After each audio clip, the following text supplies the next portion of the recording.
Conversar sobre los avances en Nicaragua en el campo de la restitución de los derechos humanos, de todos los derechos, de los derechos colectivos, de los derechos económicos, sociales, culturales, ambientales, y vamos a colocar el énfasis en el derecho a la educación.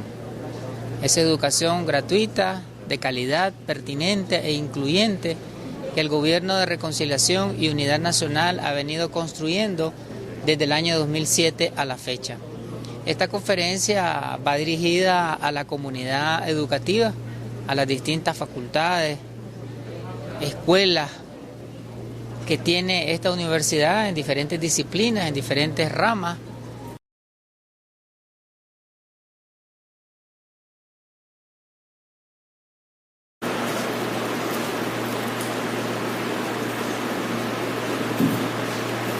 Buenos días, hermanas y hermanos, parte de esta comunidad educativa.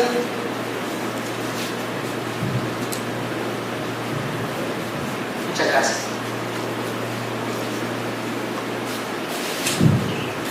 Realmente es un gusto para mí estar aquí, en la FARC Estelí, casa de estudios, no solamente de este departamento, sino es una casa de estudios de referencia regional y nacional inclusive.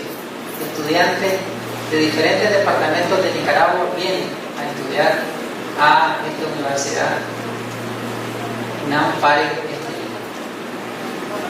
Muchísimas gracias a las palabras de bienvenida de parte del vicedecano y un gusto poder interactuar con todas las autoridades de esta universidad que tienen responsabilidades en diferentes decanaturas, en secretarías académicas, en equipos de dirección de diferentes facultades, y estar con docentes y estudiantes de diferentes carreras, en particularidad con el doctorado en programas socioeducativos e intervención social. Modelos de intervención socioeducativos.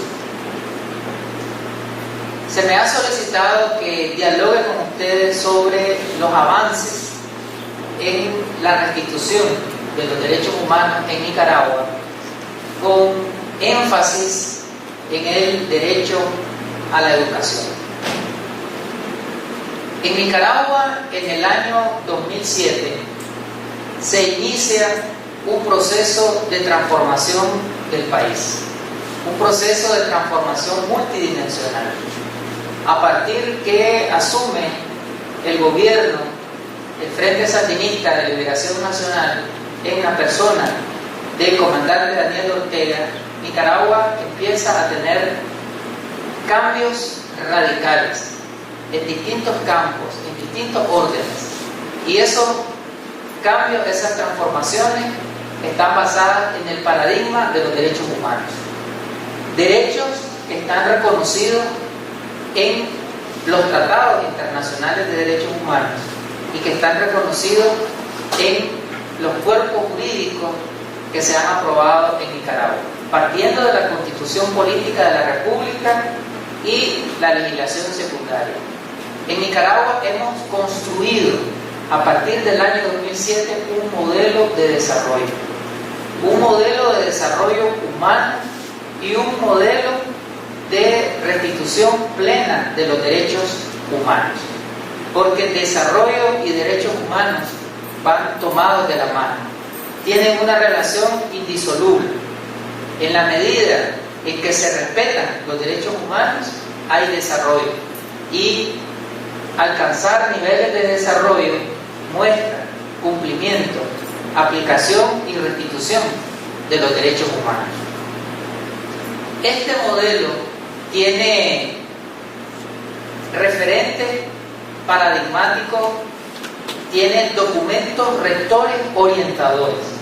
Uno de ellos es la Constitución Política de la República de Nicaragua, constitución que se formuló y aprobó en 1986 y entró en vigencia en 1987. O sea, la constitución política que rige Nicaragua se construyó en la primera etapa de la revolución. Y esta constitución vigente, hasta el día de hoy, es una constitución que reconoce todos los derechos humanos. Si nosotros hacemos una definición de qué cosa es la constitución política de Nicaragua, es un catálogo de derechos, es un tesauro de derechos, en donde están reconocidos los derechos civiles, los derechos políticos, los derechos económicos, los derechos sociales, los derechos culturales, los derechos ambientales, los derechos de la niñez, de las mujeres, de los pueblos originarios y afrodescendientes, derechos de las personas con discapacidad, entre otros grupos humanos. Esa constitución que entró en vigencia, como dije antes, en 1987, en esa década se empezó a construir un modelo que era consonante con esa constitución. Sin embargo, luego venimos a 1990 y hubo un cambio de gobierno, y del 90 al 2006 se construyeron modelos de gobierno que se distanciaban de lo que había contemplado la Constitución. La Constitución dejaba contemplado que la educación es gratuita y de calidad.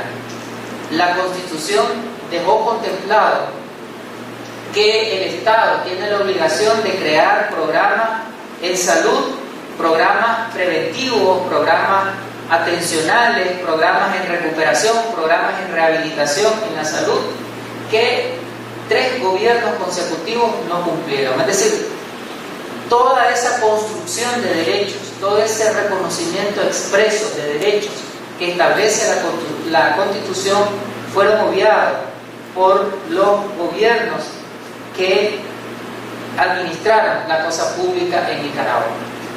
Aunque esos gobiernos se decían ser respetuosos de los derechos humanos, en realidad todos sus programas, todas sus políticas eran contrarias a los derechos humanos. Y vivimos durante estas 3 administraciones una cantidad de situaciones que evidenciaban violaciones masivas y sistemáticas a los derechos humanos.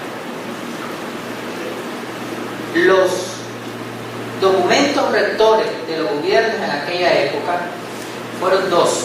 Uno fue la Estrategia de Crecimiento Económico y Reducción de la Pobreza, que rigió más o menos entre 1990, los primeros años de los años 90, hasta los primeros años de los 2000, y luego tenemos el Plan de Desarrollo, Plan Nacional de Desarrollo, que rigió hasta el año 2006. Estas 2 políticas de país no tenían como centralidad a las personas y a los seres humanos, sino que tenían como centralidad las políticas macroeconómicas. Su interés era la macroeconomía, es decir, la estabilidad de la moneda, un manejo sano, entre comillas, de la economía, en donde hubiera un equilibrio en la balanza de pagos, controlar la inflación y, sobre todas las cosas, crear emporios económicos, lo que ellos le llamaban clústeres, que ni siquiera tuvieron la sensibilidad para cambiar ese anglicismo que venía empaquetado de universidades norteamericanas, y la concepción tradicional de creer que con un desarrollo económico automáticamente se iba a generar un desarrollo social. Ese modelo sucumbió, ese modelo fracasó, ese modelo generó pobreza, exclusión social, concentración de la riqueza, concentración de la tierra, del capital, poca cobertura de los servicios básicos, altas tasas de mortalidad infantil, mortalidad materna. Es decir, las condiciones y el nivel de vida de la población nicaragüense se deterioró drásticamente durante esos 3 gobiernos. consecutivos. Decíamos que en el año 2007 se inaugura en Nicaragua un nuevo proceso, y parte de ese proceso es que se construye un nuevo paradigma y una nueva política, porque los paradigmas deben de reflejarse en políticas públicas. Entonces se construyó un nuevo paradigma, una nueva política pública, una política del país, que es el Plan Nacional, tal vez lo vamos colocando ahí, es el Plan Nacional de Desarrollo Humano. El Plan Nacional de Desarrollo Humano es lo que ha orientado la praxis en derechos humanos en estos 14 años. Se construyó el Plan Nacional de Desarrollo Humano y las políticas con visión de desarrollo son flexibles, es decir, se van adecuando, se van contextualizando, se van adaptando a las nuevas realidades. El Plan Nacional de Desarrollo Humano tuvo una primera versión que fue desde el 2007 al 2011. Luego hubo una segunda versión de la política de país, Plan Nacional de Desarrollo Humano, del 2012 al 2016. Luego se construyó otra política de país en conexión y en continuidad con el Plan Nacional de Desarrollo Humano, que sigue siendo el referente nacional, que son los lineamientos para concretar y operativizar el Plan Nacional de Desarrollo Humano, que van del año 2020 al año 2025. Y recientemente se acaba de elaborar una política que es el Plan Nacional para la Erradicación de la Pobreza y el alcance del desarrollo humano y el cumplimiento de los objetivos de desarrollo sostenible. Es un poco largo el nombre. Plan Nacional de Lucha contra la Pobreza para el alcance del desarrollo humano y el cumplimiento de los objetivos de desarrollo sostenible.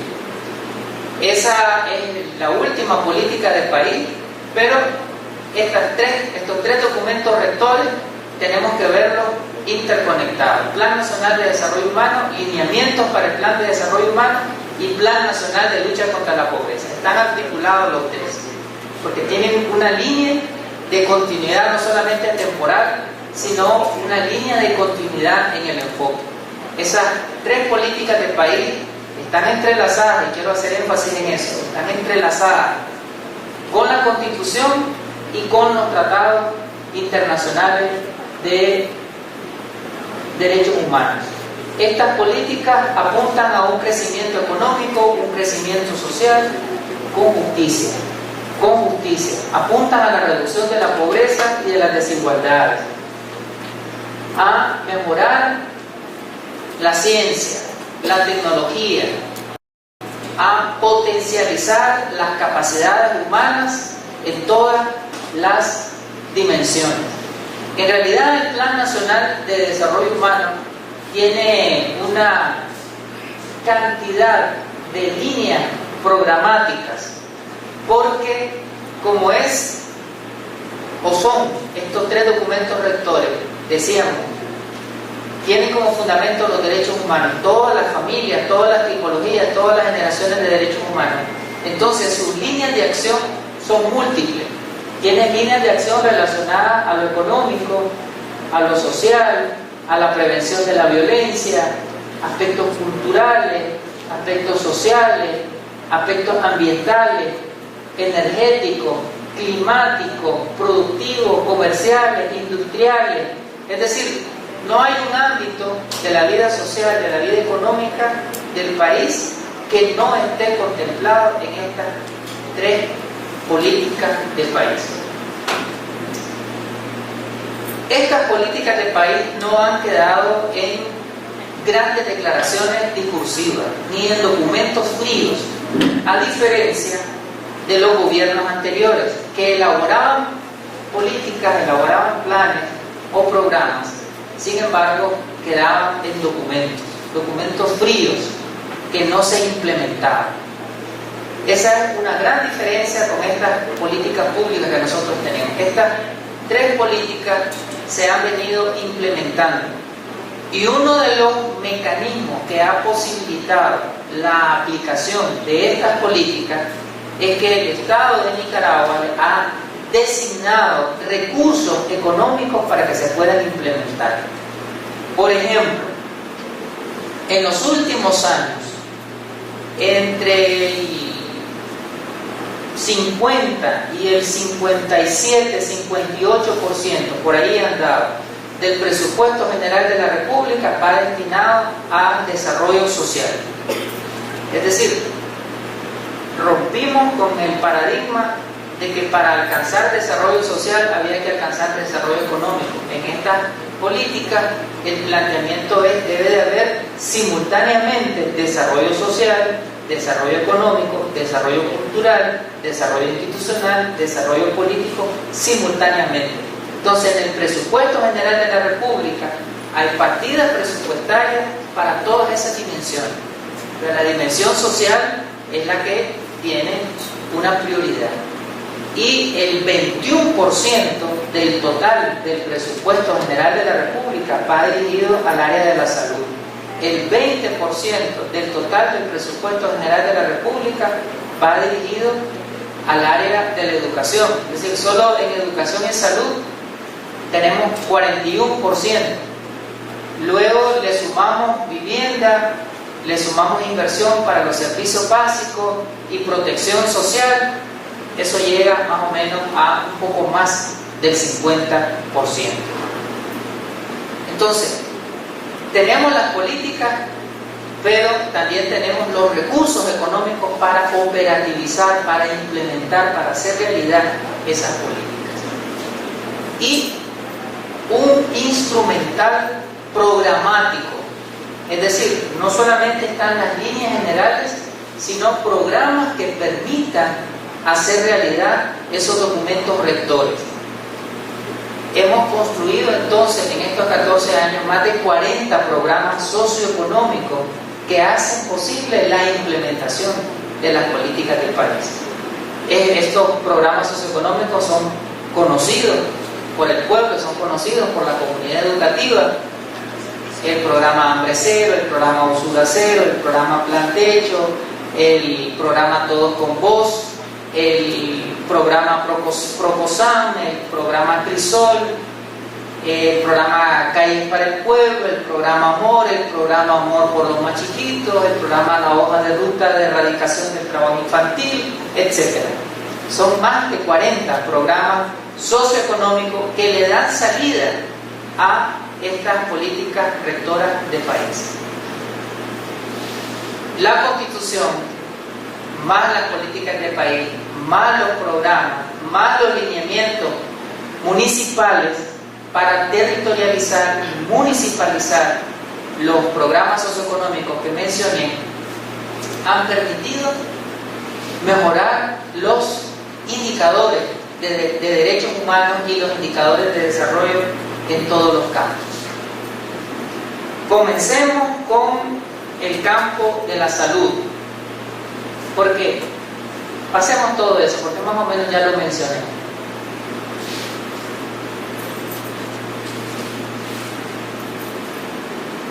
Vayámonos ahí quedémonos en salud. No me va a dar tiempo de hablar de todos los derechos, porque yo les decía, este modelo es un modelo de restitución de todos los derechos. Si hablamos de los derechos sociales, del derecho a la salud, a la educación, a la vivienda, al agua potable, al saneamiento básico, a la seguridad alimentaria, a la seguridad social, al deporte, etc. Entonces, no me va a dar tiempo de hablar de todos los derechos sociales. Y si nos vamos a los derechos económicos, derecho al empleo, derecho al acceso al crédito, a la seguridad jurídica, al acceso a la propiedad, a la habilitación económica, etc. No voy a poder hablar de todos los derechos económicos. Si hablamos de los derechos culturales, del derecho a la identidad cultural, del derecho al respeto a las tradiciones, a las costumbres, del derecho al respeto a las formas de organización tradicional, ¿verdad? Entonces voy a mencionar algunos de estos derechos. El derecho a la salud. Cuando asume el comandante Daniel Ortega la presidencia de la República en el año 2007, el 11 de enero, los primeros dos decretos que se emiten son el decreto de la gratuidad de la educación y de la gratuidad de la salud. Salud gratuita. Salud gratuita. Suena simple, suena sencillo decir salud gratuita, pero hay una transformación gigantesca de cómo era la salud en las administraciones anteriores y cómo es la salud ahora desde el punto de vista de la definición y desde el punto de vista de cómo el pueblo vive el derecho a la salud. Porque en los gobiernos anteriores la salud era concebida como una mercancía. La salud era concebida como un bien canjeable, como un bien que se compra, como un servicio que se adquiere. Y si ustedes se recuerdan, cuando se hablaba de salud, se hablaba en ese sentido, los servicios de la salud y servicios que se compraban, todo lo que se ofertaba. Y ese era el lenguaje, ¿no? Todo lo que se ofertaba, porque es que era el lenguaje del mercado. Oferta, compra, demanda, es el lenguaje del mercado, porque convirtieron a la salud en una mercancía. Entonces todo lo que tenía el sistema de salud se compraba, una operación, un examen de laboratorio, una atención, un diagnóstico, un pronóstico, una intervención médica, lo que fuese, tenía que pagarse. Entonces hay un cambio profundo, un cambio radical, no una reforma, sino una transformación. Y eso es uno de los rasgos de una revolución. Que una revolución hace cambios de raíz. Se cambió de raíz la concepción de la salud. Entonces la salud dejó de ser una mercancía para convertirse en un derecho. Entonces construimos el modelo de salud familiar y comunitaria, en donde la salud, en este modelo que emana de las políticas que mencioné,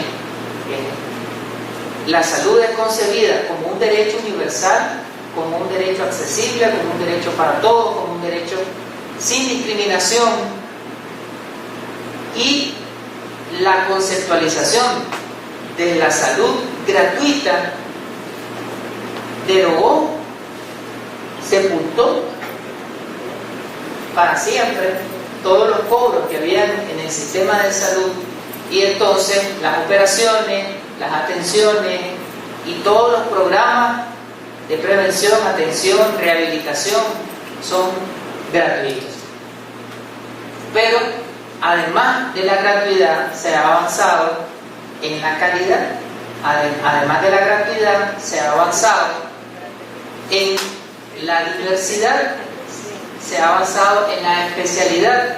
Y yo les decía de que la inversión pública, y entonces por ahí aparecía de que en los gobiernos neoliberales el año en donde más inversión ellos tuvieron fue de 3.900 millones de córdobas. Nosotros el año pasado hicimos una inversión de un poco más de 17.500 millones de córdobas.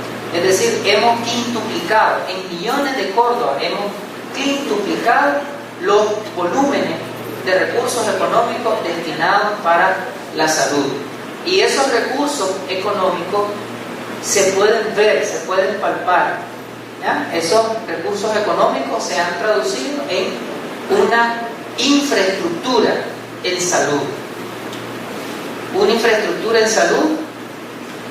Tenemos la red hospitalaria, la red de hospitales públicos, la mayor cantidad y con la mejor infraestructura en América Central. Ha sido reconocido por diferentes organismos internacionales. Tenemos 77 hospitales, se han construido más de 19 hospitales, se han rehabilitado más de 50 hospitales y hay 8 hospitales que están en proceso de construcción. Entonces, además de esa red hospitalaria, hay otra infraestructura en salud que también se ha venido construyendo en todos estos años.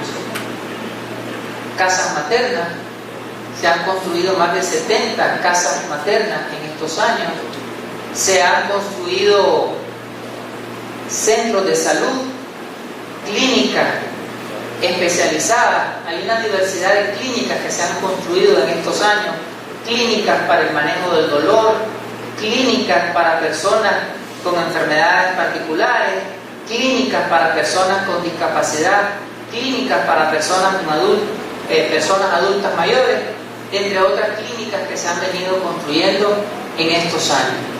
Y se han fortalecido también las casas base, se han fortalecido toda la red que tiene que ver con atención primaria en salud. Entonces, esa infraestructura en salud ha permitido reducir, junto con otros programas en salud, ha permitido reducir indicadores de salud negativos como la mortalidad materna, se ha reducido sustantivamente, se ha reducido la mortalidad infantil, se ha reducido la morbilidad infantil, se ha aumentado la esperanza de vida al nacer. La mortalidad infantil es el número de niños que mueren antes de cumplir un año. El número de niños que mueren por cada 100.000 nacimientos vivos antes de cumplir un año y el número de niños que mueren por cada 100.000 nacimientos vivos antes de cumplir 5 años. Esos dos indicadores se han reducido sustantivamente. Y pasamos de ser uno de los países de las tasas de mortalidad infantil más altas a ser uno de los países con las tasas de mortalidad infantil más bajas en América Central. Es decir, el derecho a la salud es palpable, el cumplimiento, la restitución del derecho a la salud es palpable.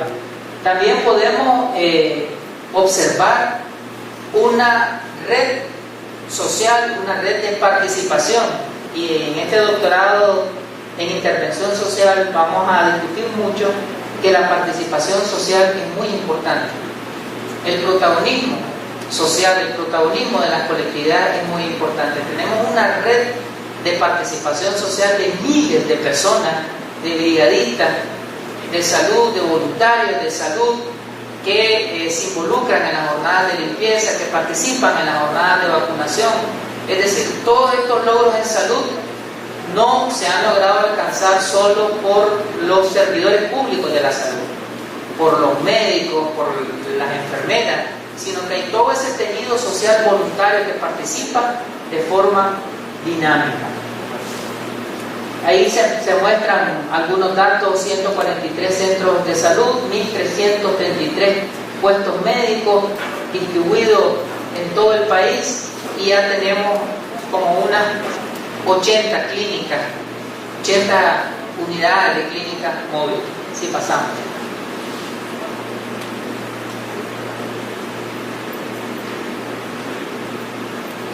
Hay un lineamiento importante que está centrado en la reducción de la pobreza y de la desigualdad. Y también aquí tenemos un compromiso del Estado y de una inversión pública importante del Estado para poder reducir la pobreza. Es decir, para reducir pobreza hay que darle prioridad a las personas que están en condición de pobreza. Y hay recursos importantes para el subsidio de la energía eléctrica. Ese tips que la oposición muchas veces manda, que es una mentira, como todas las mentiras que sistemáticamente mandan, no es cierto que la energía eléctrica en Nicaragua sea la más cara de América Central. Es lo contrario, las tarifas de energía eléctrica en Nicaragua son de las más bajas en América Central. Y sobre todo los sectores pobres, el 80% aproximadamente de la población nicaragüense tiene un subsidio en las tarifas de energía eléctrica. Y entonces todo eso permite tener condición de vida, mejor condición de vida. ¿Por qué? Si tus ingresos no los utilizas para pagar salud, si tus ingresos no los utilizas para pagar educación, si tus ingresos no los utilizas para pagar energía eléctrica, hay otros países en donde un porcentaje alto del salario se va en el pago de la energía eléctrica. De esa forma liberas salario. Entonces, el pueblo, la familia, pueden utilizar sus recursos económicos para alimentación, para educación, para mejorar su vivienda y otros elementos que apuntan a la mejoría de las condiciones de vida. Entonces tenemos subsidio de la energía eléctrica, tenemos subsidio del agua potable. El agua potable son de los más bajos, y si yo hiciera una encuesta aquí, que estamos entre personas de nivel profesional, y preguntaran cuánto le llega a usted de cobro, ¿verdad? Nos damos cuenta que están debajo, digamos, muy por debajo de lo que se paga en otros países de la región. Subsidio al transporte, seguridad alimentaria. Hay una diversidad de programas de seguridad alimentaria que hacen realidad los derechos de alimentación, los derechos de nutrición. El programa El Bono Productivo, el programa nutricional escolar, el programa de micronutrientes del Ministerio de la Familia y otra diversidad de programas, el programa Patio Saludable, el Crisol, que es un programa de semillas para el campesino, para el pequeño productor. Todos estos programas apuntan a mejoría de los niveles de seguridad alimentaria y nutricional. Generan disponibilidad de alimentos suficientes en cantidad y calidad en las zonas urbanas y en las zonas rurales. Esa disponibilidad de alimentos ha permitido reducir las tasas de desnutrición en todas las formas, en todas las expresiones de desnutrición severa, desnutrición aguda, desnutrición crónica. Trae un poquito de agua. Por aquí tengo. Ahí, ahí.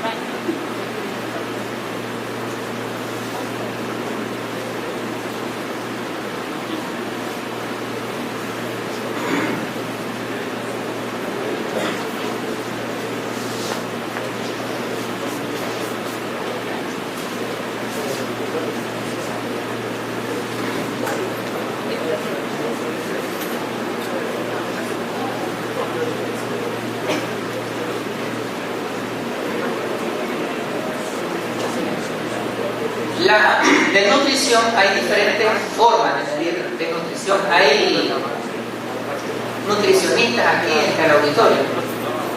No tenemos especialistas en nutrición. Hay diferentes indicadores para medir nutrición. Uno de ellos es que si la edad se corresponde con el peso, o si la edad se corresponde con la talla, ¿ya? O la masa muscular si se corresponde con la edad. Nuestro gobierno ha venido haciendo estudios constantes, diagnósticos nacionales sobre seguridad alimentaria. Y ustedes los han visto, a los servidores públicos de la salud pesando a los niños de manera constante, de manera recurrente, para ir analizando cómo están los niveles de seguridad alimentaria. Y todos los niveles de medición que se han hecho a través del Proposan, por ejemplo, que es un programa de salud, han identificado que hemos venido disminuyendo la desnutrición. Las tres formas de desnutrición que mencioné anteriormente: desnutrición crónica, desnutrición severa y desnutrición aguda en distintos grupos de edad, ¿ya? Gracias a la producción de alimentos y a la disponibilidad de alimentos. Entonces, cumplimiento del derecho a la salud, cumplimiento de derechos de seguridad alimentaria, cumplimiento de derechos a una calidad de vida digna. Todo lo que tiene que ver con el derecho a una vivienda. Se han construido una constelación de programas sociales relacionados a la vivienda. el programa Plan Techo, el programa Bismarck Martínez, todos los programas relacionados a la vivienda de interés social. Aprobamos en la Asamblea Nacional una ley de interés social en donde el monto para clasificar una vivienda de interés social lo hemos venido subiendo y lo hemos venido subiendo, de tal manera que hay una liberalización para la prima y luego los montos mensuales se han venido bajando, de tal manera que sectores sociales, no solamente profesionales, sino productores, emprendedores, han venido adquiriendo viviendas de interés social. Entonces hemos logrado reducir el déficit habitacional y son miles de viviendas que se han construido en estos años a través de esa diversidad de programas sociales. Tenemos la restitución del derecho a la seguridad jurídica, la seguridad de la propiedad. Y en cada derecho no hay, si ustedes se fijan, no hay un programa, sino que hay una diversidad de programas para abordar cada derecho. Entonces, en cuanto al derecho a la propiedad, igual hay una diversidad de acciones estratégicas impulsadas desde la Procuraduría de la Propiedad, desde la Intendencia de la Propiedad, en donde se han titulado de manera masiva viviendas, tanto en las zonas urbanas como en las zonas rurales. Y hay un proceso de titulación a las propiedades individuales, pero también un proceso de titulación a la propiedad colectiva. De tal manera que en este momento nosotros tenemos el 31% de la propiedad colectiva, el 31% del territorio nacional está titulado en propiedad colectiva. Eso es propiedad de los pueblos originarios y afrodescendientes, los Ulguas, los Miquitos, los Mayanas, los Garífonas, que tienen una forma de tenencia de la propiedad distinta, no es la tenencia de la propiedad individual, sino que es la propiedad comunitaria, es la propiedad colectiva, es la propiedad del pueblo, en un sentido colectivo. Entonces avanzamos en titulación individual, avanzamos en titulación de las comunidades ancestrales, y eso significa seguridad jurídica para el país. Hemos avanzado en cuanto al acceso a los servicios básicos, derecho al acceso a los servicios básicos, derecho al acceso a la energía eléctrica. En el año 2006 nosotros teníamos una cobertura del 53% de cobertura de energía eléctrica.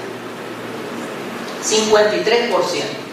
O sea, prácticamente la mitad de la población nicaragüense no tenía acceso a la luz eléctrica. Y de esa población que tenía acceso a la luz eléctrica, la mayor parte del tiempo estábamos en la oscuridad. Y pasábamos entre 8 y 12 horas a oscuras. Y eso tenía una repercusión en diferentes aspectos, porque si no tenés luz eléctrica, no podés estudiar, no podés hacer las tareas.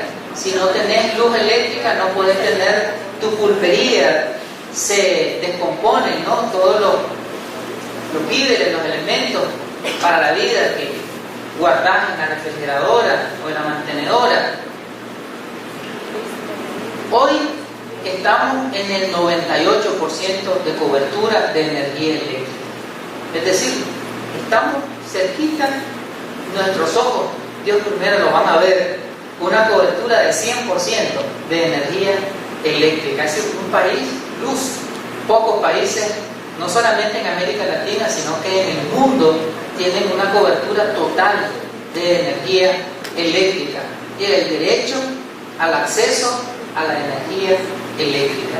Y eso tiene una connotación en la economía, en la educación, en la salud, y no solamente es la cobertura, sino la calidad de la energía que tenemos. Es decir, que es una energía fluida, es una energía permanente, y es una energía que no depende de lo fósil, que no depende del petróleo. Es decir, este 98% lo hemos logrado con un cambio de la matriz energética, es decir, generamos energía de distintas fuentes, energía geotérmica, energía eólica, energía solar, energía hidroeléctrica y la energía tradicional, ¿verdad?, en base a hidrocarburos, en base a fósiles. Entonces, esta cobertura del derecho a la energía eléctrica es muy importante. De igual manera, hemos avanzado en cuanto a la cobertura al derecho al agua potable.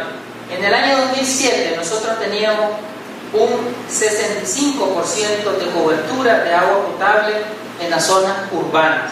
En la actualidad nosotros tenemos un 92% de cobertura de agua potable en las zonas urbanas. Y en las zonas rurales teníamos al 2007 un 27% de cobertura, al 2021 tenemos un 55% de cobertura. Es decir, estábamos bastante rezagados en la cobertura de agua potable en las zonas rurales. Hemos más que duplicado el porcentaje de cobertura al pasar del 27 al 55%. Pero dentro de los planes estratégicos, dentro del plan que les mencioné de lucha contra la pobreza y los planes operativos de las instituciones del agua como ENACAI, como la Autoridad Nacional del Agua, que ahora están articuladas estas instituciones, las estrategias y las metas apuntan a alcanzar en los próximos años una mayor cobertura. En la zona urbana se plantea llegar a un 98% en poco tiempo, y en las zonas rurales aumentar ese porcentaje que tenemos en la actualidad. Asimismo, hemos también mejorado toda la infraestructura de saneamiento básico. El saneamiento básico tiene que ver con la creación de sistemas para la circulación de lo que conocemos popularmente como las aguas negras, que son las aguas servidas, ya sean domiciliares o industriales. Se ha venido creando toda una red para que puedan circular con un tratamiento adecuado, y eso ha permitido disminuir también índices de morbilidad, es decir, de enfermedades diarreicas, de enfermedades respiratorias, de enfermedades epidémicas.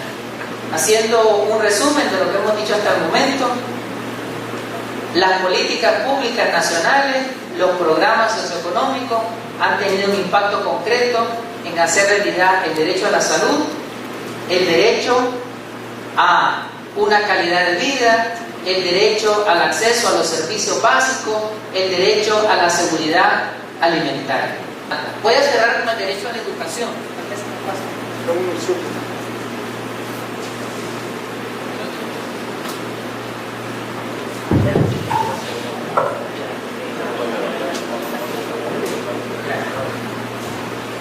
Voy a cerrar con el derecho a la educación. El modelo constitucional que tenemos en Nicaragua sobre la educación establece que la educación es gratuita. Dice la Constitución: ningún niño se quede fuera de la escuela por razones económicas. Educación gratuita, eso es lo que consigna la Constitución. Nuestra Constitución consigna un derecho de educación para todos los niveles. Para todos los niveles. Preescolar, primaria, secundaria, educación técnica y educación universitaria. Y hay líneas constitucionales alrededor de eso. Por ejemplo, dice que la educación primaria y secundaria, dice que la educación primaria es gratuita y obligatoria. Dice que la educación secundaria es gratuita. Establece el 6% constitucional para las universidades.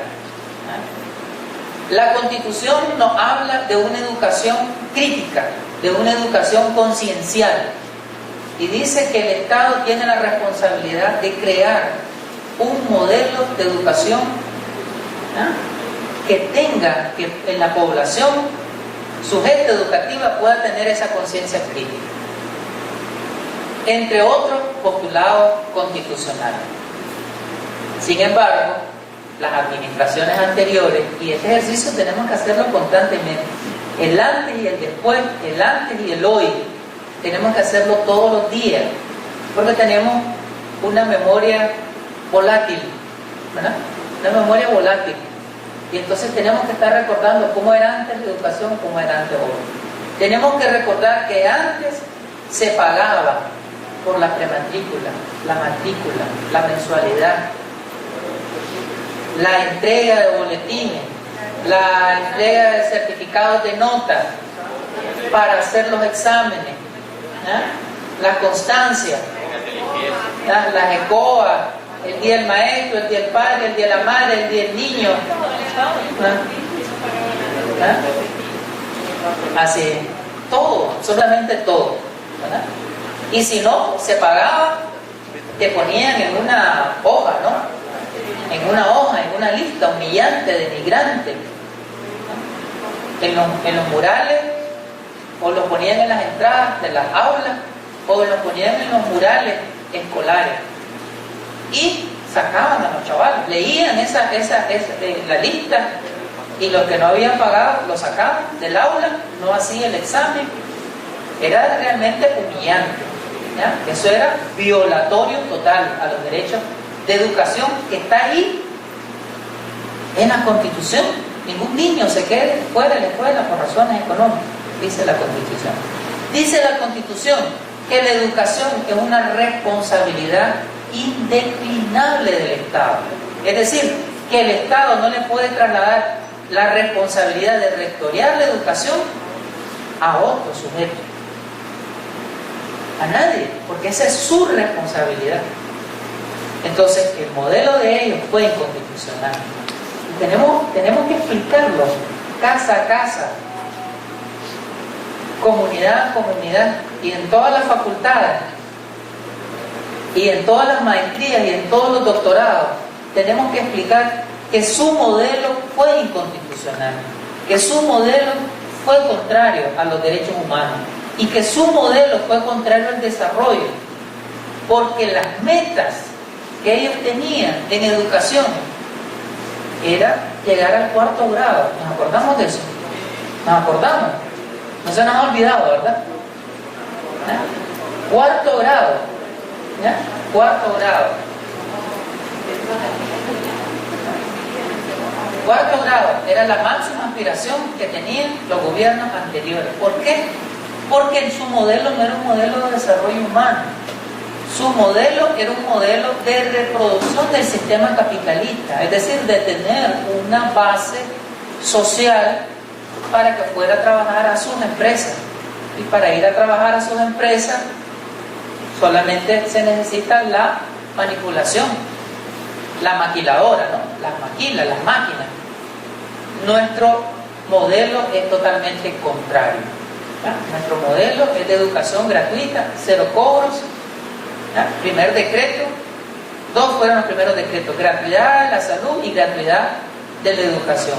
Gratuidad de la educación, 0 cobros, eliminación de los cobros en todos los centros educativos, por todo, ¿ya? Por cualquier cosa, eliminación de los cobros, la institucionalización de la gratuidad. Y eso ya es una realidad en Nicaragua.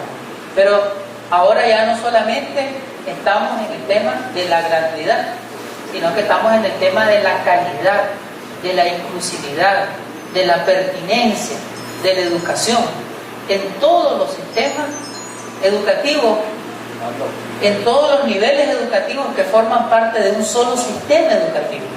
Porque antes lo que habían eran feudos, eran segmentos, ellos le llamaban subsistemas, le llamaban ellos, pero en realidad eran islas, ¿no? Y eran feudos, y no había una conexión entre los distintos niveles educativos. Hoy en nuestro modelo es un solo sistema educativo y hay líneas de comunicación, articulación entre preescolar o educación inicial, primaria, secundaria, educación técnica y educación superior.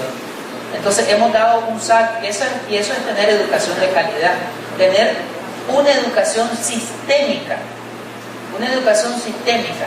Algo de lo que se habla muy poco es que los gobiernos antiderechos humanos y los gobiernos inconstitucionales y los gobiernos antidesarrollo cerraron la educación inicial. En el caso de los otros niveles privatizaron, pero en el caso de la educación inicial la cerraron. Y esa fue una de las primeras decisiones que tomó la señora Chamorro. Esa fue una de las primeras decisiones que se va readecuando de acuerdo al contexto, de acuerdo, no es una educación rígida, sino que es una educación que es flexible y que se va adaptando a la realidad de la niñez o la juventud, del campo, o quienes trabajan, etc. Y no nos da tiempo, ¿verdad? Si gustan se quedan en el doctorado. Hemos mejorado todos los indicadores en educación: cobertura de la educación, promoción de la educación, retención escolar, calidad educativa, es decir, todos los indicadores que miden el cumplimiento de los derechos de educación los hemos venido construyendo. Yo les agradezco el tiempo, ¿verdad? El tiempo, muchísimas gracias. Quedaron muchos otros derechos sin ser abordados. No hablamos de los derechos de la niñez. Tenemos el programa Amor y el programa Amor por los más chiquitos. No hablamos de los derechos de las mujeres, me disculpan, compañeras. Y somos el país número 5 en el mundo, según el Foro Económico Global, en materia de equidad e igualdad de género. Y somos el país número 1, según ONU Mujeres, en cuanto a mujeres en las estructuras del poder público, porque el Foro Económico Global usa 5 indicadores. Entonces, en base a esos 5 indicadores nos ponen en el quinto lugar. Pero ONU Mujer utiliza un indicador nada más, que es participación de mujeres en el poder público. Entonces, de acuerdo a ese indicador, estamos en el lugar número 1 en el mundo. O sea, no en las Américas, en el mundo. O sea, no hay un país que tenga mayor participación política de las mujeres que Nicaragua. Porque tenemos un 58% de mujeres en el poder ejecutivo, porque tenemos un 47% de mujeres en el poder legislativo, porque tenemos un 45% de mujeres en el poder judicial. Tenemos protagonismo y decisión de las mujeres en todos los poderes, en todos los órganos del Estado. No hablamos de los derechos de las personas con discapacidad y tenemos el programa Todos con Voz. Hablamos muy poco de los derechos del campesinado.